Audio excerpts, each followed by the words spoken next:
Thank you, Madam Deputy Speaker, and I'm grateful to the Minister for his remarks, and also ask that he would pass on our thanks to the Home Secretary for the letter that she sent to my honourable friend, the Shadow Home Secretary, yesterday, setting out this decision. And to be absolutely clear, Madam Deputy Speaker, the opposition supports the motion this evening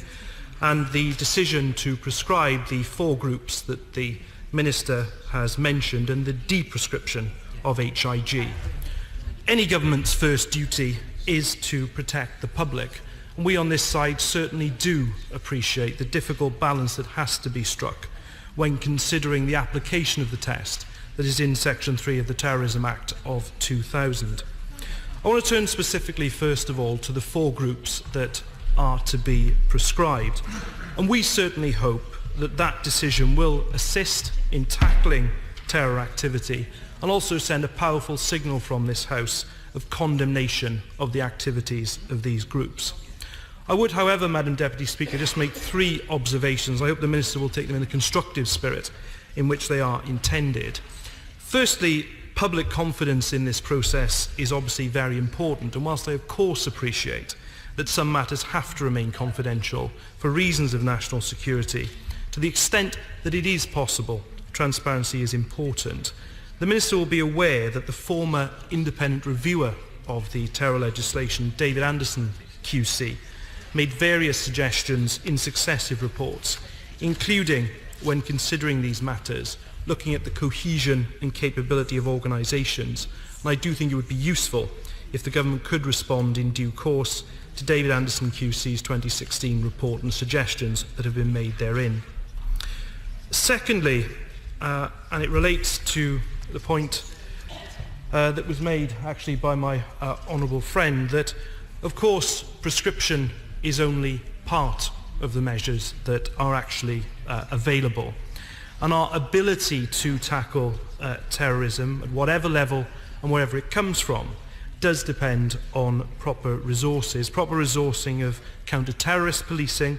but also mainstream policing, because of course when these major incidents happen, these terrible incidents, it isn't only counter-terror policing that's affected. Resources are inevitably drawn in from mainstream policing as well. And in addition, I would commend neighbourhood policing as well, which not only provides reassurance in our communities, but also can provide vital local intelligence in the fight against terrorism. Thirdly, I would say to the Minister that as we move on to the next stage of the Brexit negotiations, I would hope he would speak to his right honourable friend, the Secretary of State for Exiting the European Union, about the toolkit that is available to us from the European Arrest Warrant and indeed from Europol, to ensure that that is a high priority in this stage of the negotiations to enable us to tackle terrorism across the continent. If I can then turn to the decision to deprescribe HIG,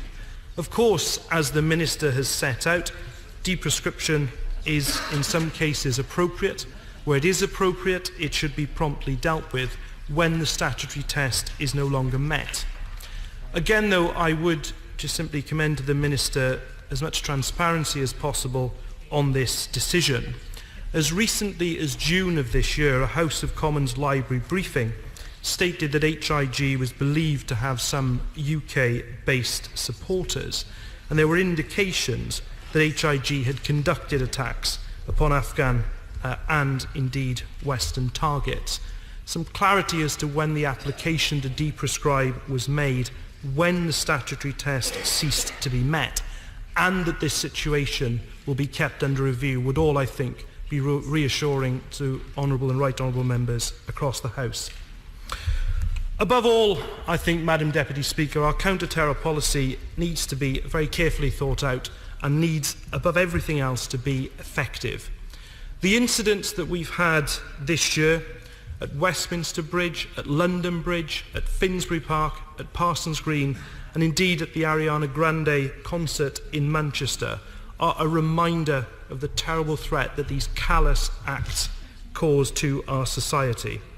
But also, Madam Deputy Speaker, the tremendous efforts of our emergency services and the resolve and strength that our communities have also shown in the face of these threats is something that should give us great optimism as well.